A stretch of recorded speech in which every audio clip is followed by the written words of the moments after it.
Hello and welcome to another anime lore and theory video. I'm Shergog, your host, and today we are going to take a closer look at what would have happened if Princess Renner wasn't just interested in turning an orphan boy into a chained-up dog. Meaning today we are going to take a closer look at what could have happened in Overlord if Renner was actually a good person and didn't just pretend to be one in order to impress Climb.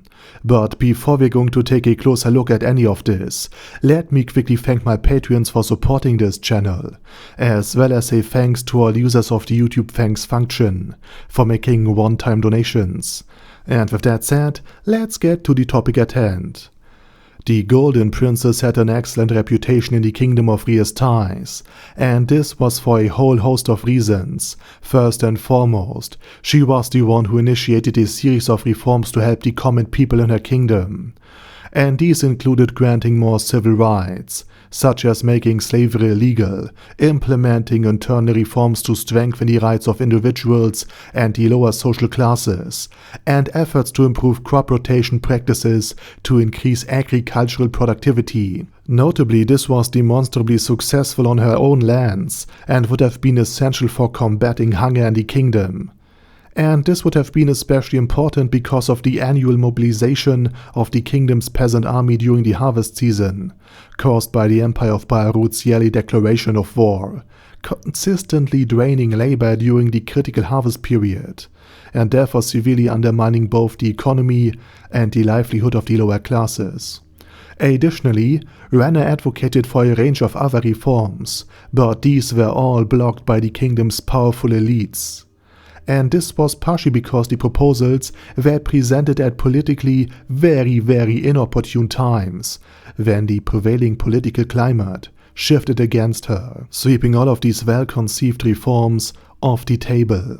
And for context, these reforms were so beneficial for the kingdom that the Empire of Baharut, a wartime adversary, adopted the leaked legislative texts and reform plans verbatim in their own state, despite Renner having a bad reputation with Emperor Jerknif himself. The Emperor, although unable to pinpoint exactly why, always felt a strange sense of unease every time the topic of Renner came up, as if he were an insect caught deeper and deeper in a spider's web with every move he made. And this skepticism was entirely justified.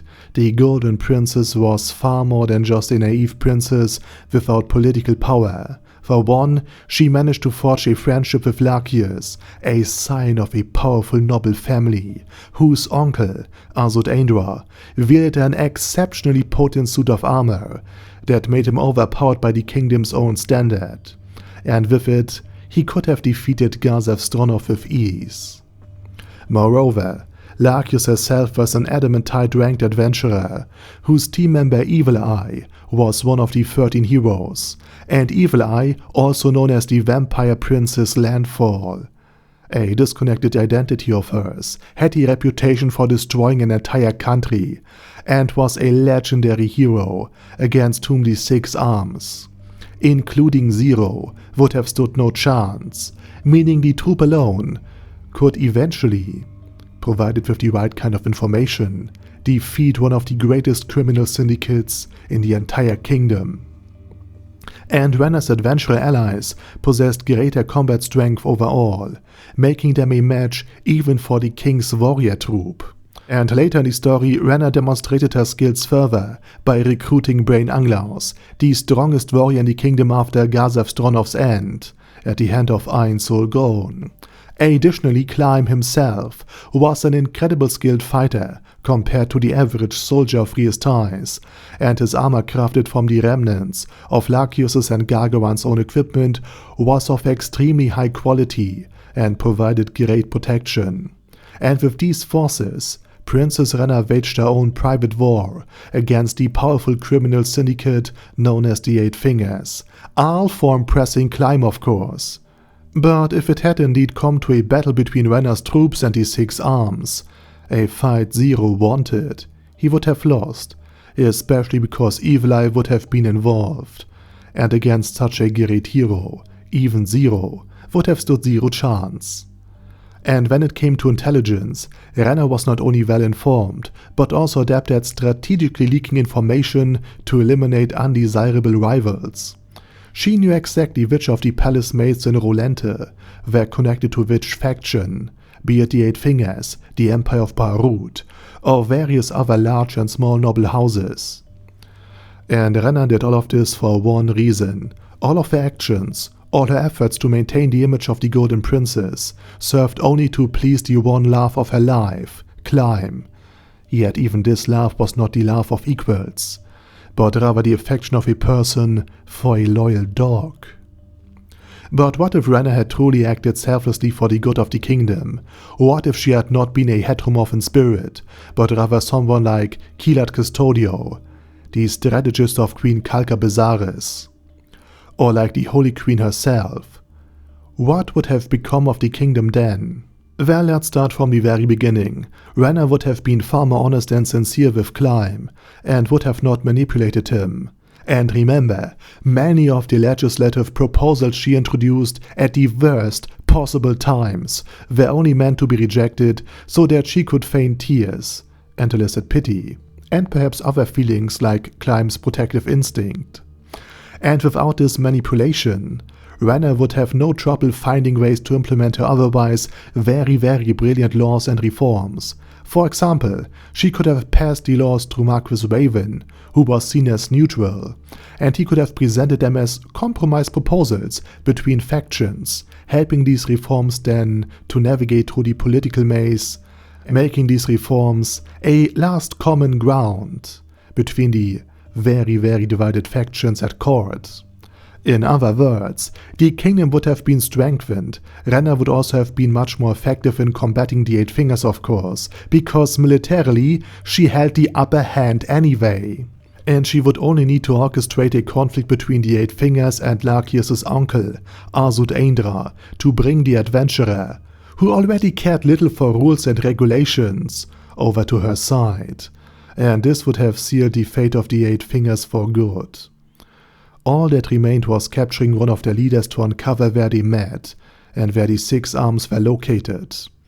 And these could then be dealt with by Brain Anglaus, whom Renner could recruit from Gazeth, and together with Evil Eye and the rest of the Blue Roses, who were already at war with the Eight Fingers to begin with Climb and Arsud Aindra, and his team Red Drop, they could decapitate the snake, that is the Eight Fingers, by eliminating their leaders.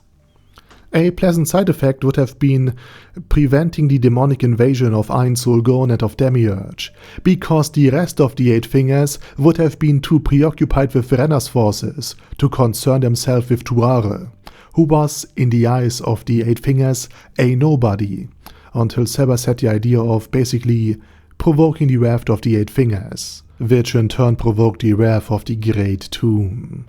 So in short, the Eight Fingers would have been no match for a Renner who genuinely wanted to destroy them, rather than simply needing a villain to fight just to impress Climb. And regarding the battle on the Kat's Plain, Renner would have recognized that the Beirut Empire was bluffing, and had no intention of actually fighting a real battle, and she would therefore avoid an open field confrontation.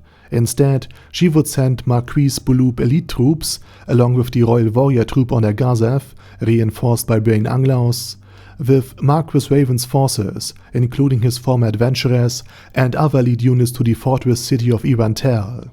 A general mobilization, however, would not occur, and this combined with agricultural reforms would significantly improve the kingdom's economy and food supply. Remember, Riestais was inherently a wealthy land, but had suffered due to incompetent leadership and the economic warfare waged by the empire, and Renner's strategy would have addressed this directly. And the empire, which typically deployed only 2 legions to conserve resources, could be repelled from a strong defensive position. In other words, the empire would be forced to withdraw after issuing its ceremonial declaration of war, unwilling to risk losses. Calling Jerknev's bluff and preparing for a defensive battle from a fortified position that could cut off any and all supplies in the kingdom of Riestais, if the empire would have dared to simply bypass the fortress, which due to long-ranged attacks from spellcasters, and siege artillery would have been extremely costly anyways. So there was no way around this fortress city, so once again, calling Jerknov's bluff and preparing for a defensive battle from a fortified position would have been the most effective way to counter the Empire, and Renner, like Demiurge, could have predicted Jerknov's move in advance. But even if an attack on Irantel occurred, Renner could still counter it, cause although the Blue Roses were technically forbidden by Adventurer Guild neutrality rules from participating in wars between human nations, and nations in general, that had bases of the Adventurer Guild, even if they were demi-human or heteromorph in nature, this restriction could have been circumvented. If Landfall, the vampire who destroyed an entire country, were to suddenly appear and attack the troops of the Baharut Empire. A caster more powerful than Fluda Paradane. Well, the Blue Roses could hardly be blamed for that.